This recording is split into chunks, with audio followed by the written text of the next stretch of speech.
ভারতীয় জাতীয় পতাকা হল সাহস ও ত্যাগ, সততা ও শান্তি এবং বিশ্বাস ও বীরত্বের প্রতীক।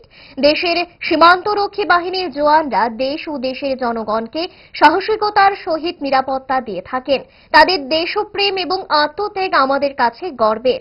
দেশে জুড়ে হর ঘর তিরঙ্গা অভিযানের অংশ হিসেবে বৃহস্পতিবার মোহনপুর সীমান্তে 104 নম্বর বিএসএফ ব্যাটালিয়নের জওয়ানদের সঙ্গে হর ঘর তিরঙ্গা কর্মসূচিতে অংশ নিলেন এলাকার বিধায়ক তথা রাজ্যের বিদ্যুৎ এবং কৃষি দপ্তরের মন্ত্রী রতন লাল নাথ।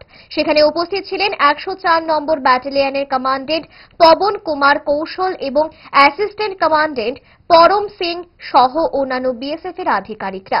মন্ত্রী রতন লাল নাথ জওয়ানদের হাতে জাতীয় পতাকা তুলে দিলেন। তিনি বলেন, সিভিক অ্যাকশন কর্মসূচির মাধ্যমে বিএসএফ এর জওয়ানরা সমাজ সেবামূলক কাজে প্রশংসনীয় উদ্যোগ নিয়ে থাকেন।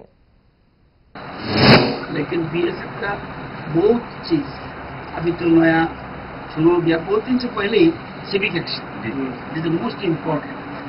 स्विफ्ट रिलेशन रहे गांव का साथ, सोसाइटी का साथ स्विफ्ट रिलेशन रहेगा।